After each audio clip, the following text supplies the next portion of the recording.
Ya, Assalamualaikum semua. Selamat datang ke Misi Kembara Hijrah bersama Ustazah Huda. Okey, sebelum kita mulakan Kembara Hijrah kita, apa yang dimaksudkan dengan hijrah? Okey, hijrah bermaksud perpindahan daripada satu tempat ke tempat yang lain. Namun, dalam Kembara ini, kita akan mengikuti kisah Nabi Muhammad SAW dari kota Mekah ke kota Madinah. Okey, jadi semua dah bersedia? Okey, kalau dah bersedia, kita jawab soalan kat sini. Okey, jom ataupun sudah bersedia? Okey, jadi Ustazah pilih jom. Okey, jom kita mulakan misi Kembara Hijrah.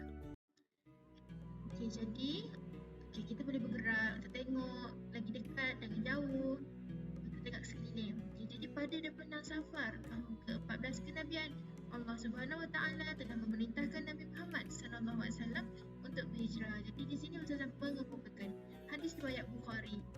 Okay. Jadi semua boleh baca. Kita teruskan pada slide seterusnya. Okay, jadi dalam rapat wahyu, Nabi Muhammad SAW bergegas untuk berjumpa Abu Bakar bagi menerangkan rancangan berhijrah baginda. Okay, jom kita gerak. Okay, kita boleh tengok dengan lebih dekat lagi. Okay.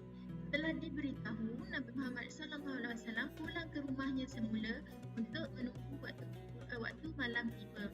Okay, kita boleh lompat kalau tak nampak. Okay, kita pindah kepada Kembara seterusnya.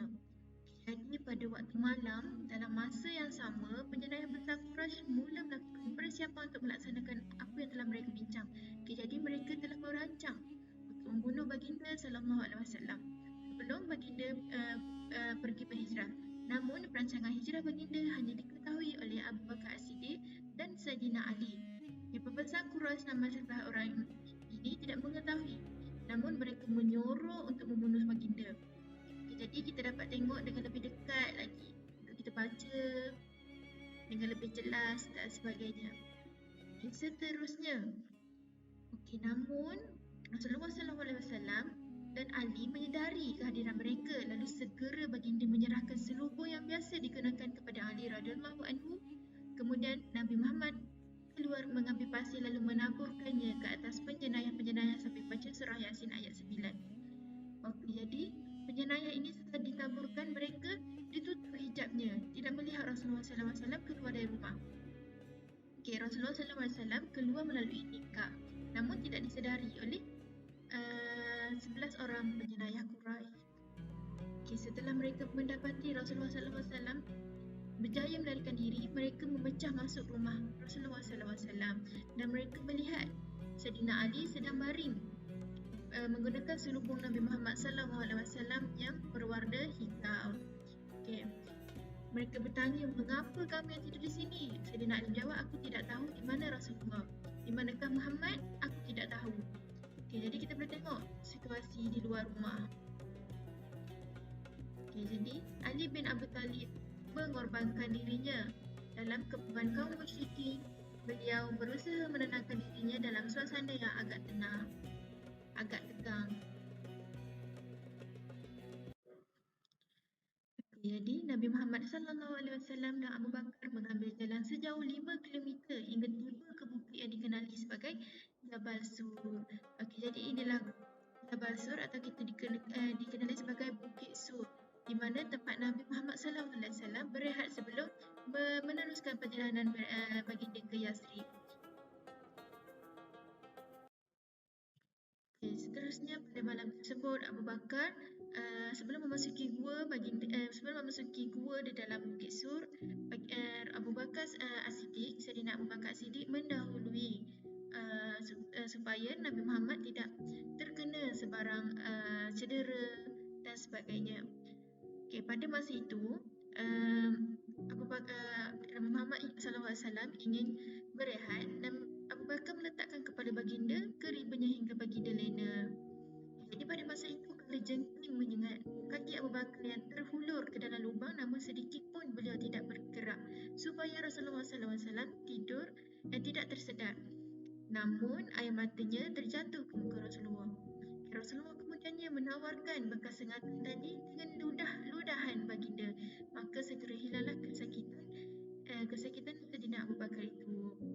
Okay, namun kesukaran di Jabal Sur sukara yang dihadapi oleh baginda dan Saidina Abu Bakar adalah bukit Jabal Sur yang tinggi, jalannya yang sukar, pendakian yang berhalangan dan berbatu-batu. Inilah antara kesukara yang dialami oleh Saidina Abu Bakar As-Siddiq dan Nabi Muhammad SAW. Seterusnya, setelah 3 hari digusur, Abdullah bin Uraiqid Al-Lasi, petunjuk jalan yang mahir, tiba dengan membawa kenderaan bersamanya, iaitu unta untuk mereka berdua. Selain Nabi Muhammad SAW dan Abu Bakar, Amir bin Fuhairah dan Abdullah bin Uraiqid turut serta dalam perjalanan tersebut. Jadi mereka menjemput Nabi Muhammad SAW dan Saidina Abu Bakar As-Siddiq di Gua Jabal Sur sebelum memulakan perjalanannya ke Yasrib, iaitu nama lama bagi kota Madinah. Pada Rabiul Awal, Nabi Muhammad telah tiba di Quba. Semasa baginda berada di Quba, baginda telah mengasaskan Masjid Quba dan disambut dengan baik. Masjid Quba merupakan masjid pertama yang diasaskan atas dasar takwa selepas baginda menjadi Nabi. Dan akhirnya pada 12 Rabiul Awal, Nabi Muhammad SAW selamat tiba di Yasrib. Baginda disambut dengan meriah dan penuh kegembiraan oleh penduduk Yasrib.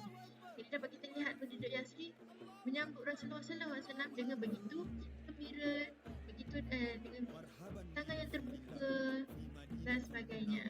Dapat kita lihat Nabi Muhammad SAW memasuki kota Yasrib.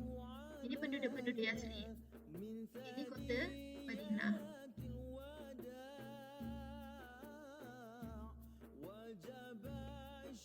Jom kita pusing-pusing.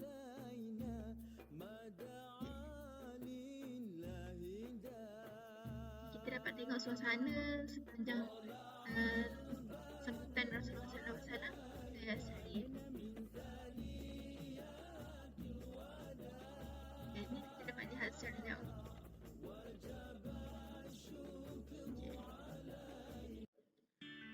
Jadi bila dah faham, apalagi kita menyanyi bagi memahami lebih dalam mengenai maksud hijrah.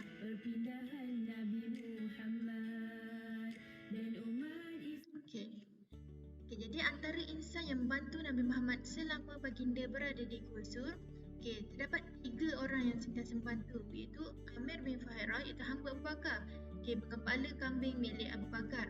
Seterusnya Abdullah bin Abu Bakar, itu anak Abu Bakar, mengintip perbualan orang musyrikin Mekah yang ingin membunuh Nabi Muhammad SAW.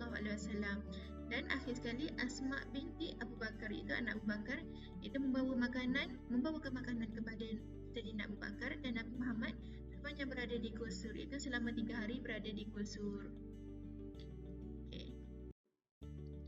Dah habis perjalanan kembali hijrah kita. Jadi tahniah kerana berjaya menghabiskan misi kembali hijrah bersama Ustazah. Semoga kisah ini dapat dijadikan pengajaran dan ingatan buat anda semua. Sekian, terima kasih.